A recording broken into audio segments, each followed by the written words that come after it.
So apparently Donald Trump is sending federal and ICE troops to my hometown of Portland. Just saw this on the news. Breaking news just moments ago, President Trump sending troops to Portland. He made the announcement on Truth Social, and it read in part at the request of Secretary of Homeland Security Kristi Noem.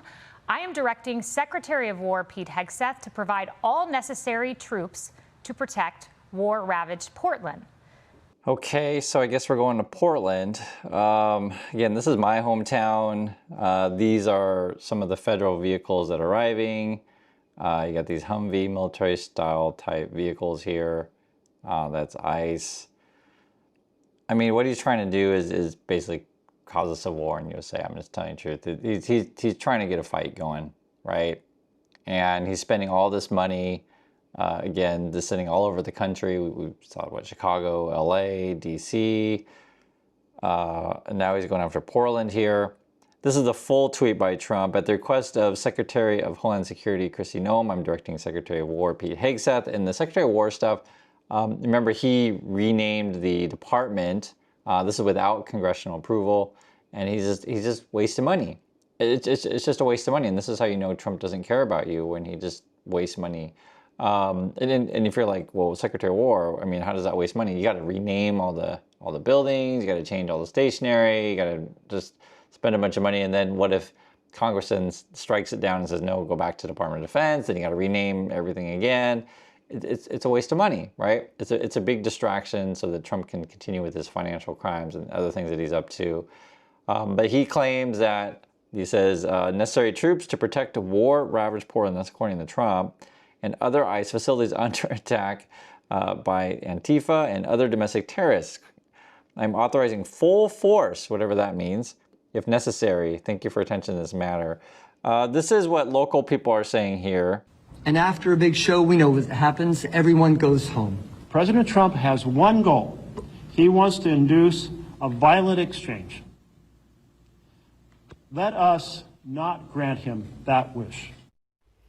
Senator Merkley, along with several members of the Portland City Council, also called on local protesters to keep their distance from federal law enforcement and warned them not to, quote, take the bait.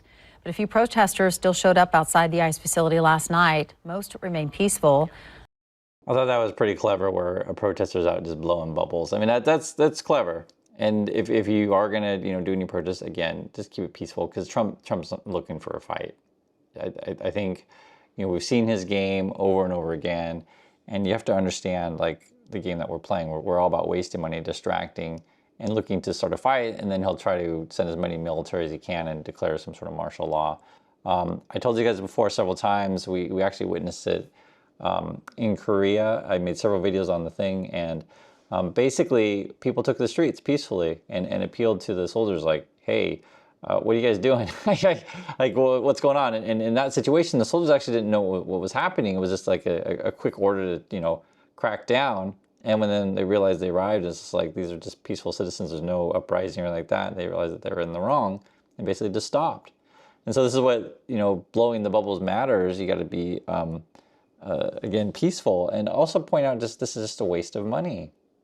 Senator Ron Wyden, he's been in the Oregon Center for a long time. He says, Trump is launching an authoritarian takeover of Portland, hoping to provoke conflict in my hometown, and it's my hometown too, Senator Wyden.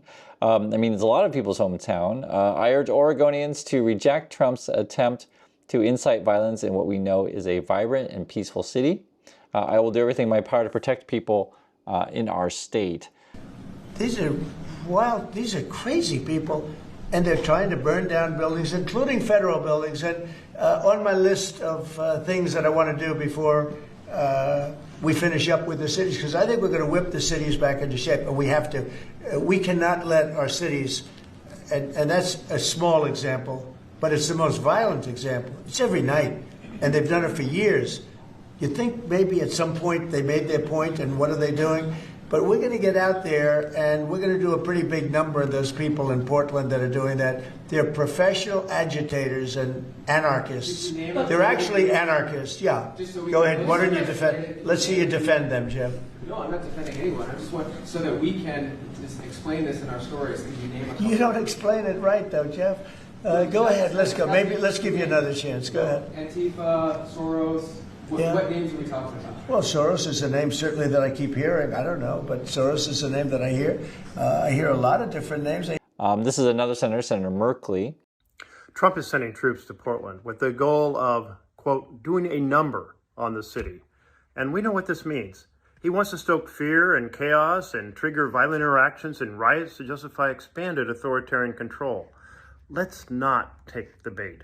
Portland is peaceful and strong, and we will take care of each other. And I also want you to hear, this is local Portlanders, right? Or you could say Oregonians.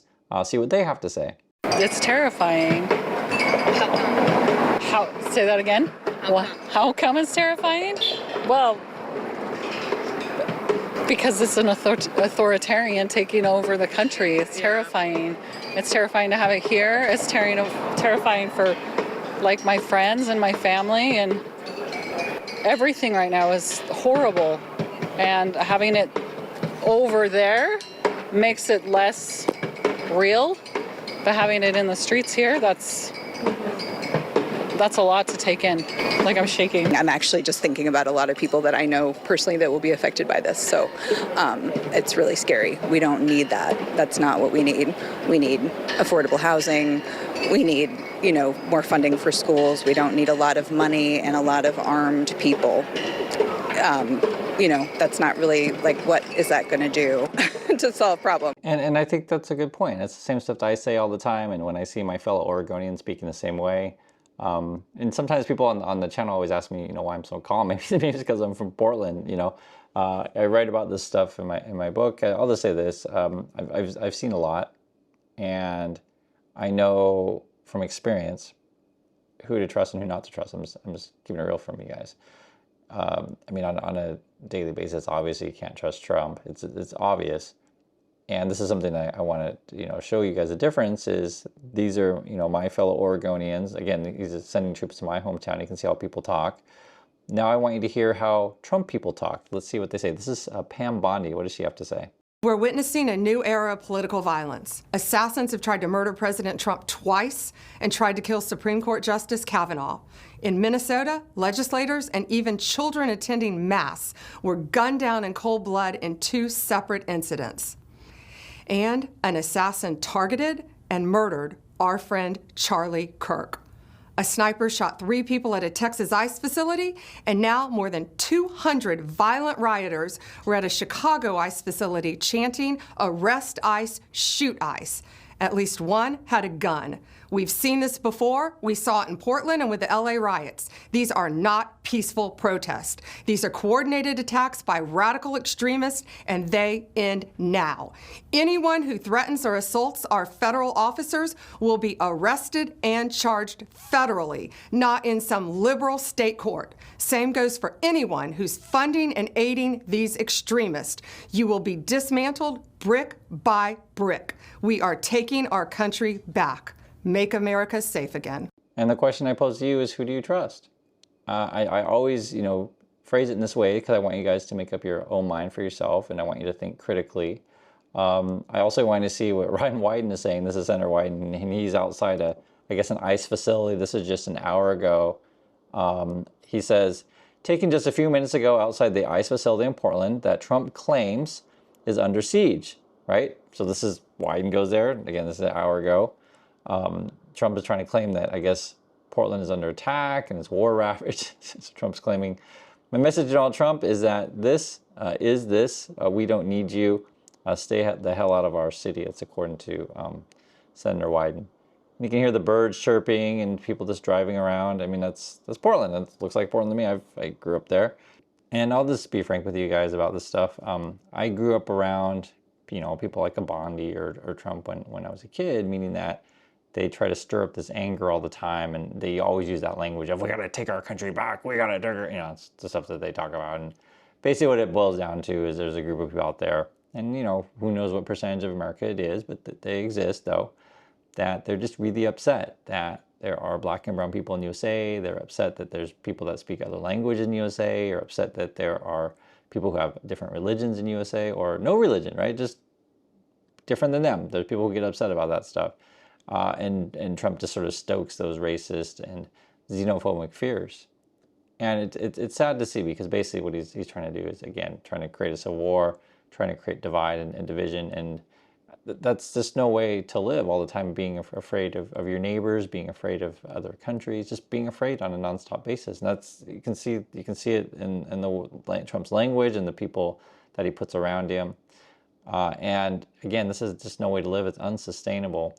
And my, sort of goal whenever I talk with you guys about this stuff is just educate you, keep you informed, show you what leadership looks like. It's about, unifying people and building up people, not just constantly trying to tear down people and burn everything. That's what Trump is all about. I mean, it's obvious when you watch this stuff. And, this is some of the response in Portland.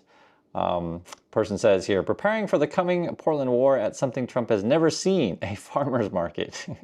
That's what people are doing this weekend, right? And there's also a big college football game this weekend, which just starts in like just a couple hours from now. I mean, this is what people are thinking about. And, Trump's again trying to call, I guess, the military on our parks. And this is a congressperson. Scenes from war-ravaged Portland, some quotes. My message to Trump's troops, you are not needed, you are not wanted, go home, right? Like, is that our goal, is to spend all this money and to go, make sure that we're not doing our farmers markets and not enjoying our parks and blowing bubbles? This is more, though, which I told you guys about this. I was pretty sure it was the case, and it turns out I was most likely correct. DHS says tariff collection ICE to continue under government shutdown. So basically, Trump's looking to shut down the government and fire as many people as he possibly can. But he'll, try to essentially cut funding into other departments, but increase funding in, be it military, his ICE, basically police and military that he wants to control only, and then keep taxing you more. And it's interesting because I was, thinking about this. It's essentially taking it back to medieval times, where Trump will just send out his, sheriff on a horse and just try to go collect money from everyone, and if you don't, they'll beat you or whatever. Do you know, like that kind of era? That's what Trump wants to do. And the thing that's kind of crazy too is if we end up sending out National Guard or various military during the shutdown, they won't get paid.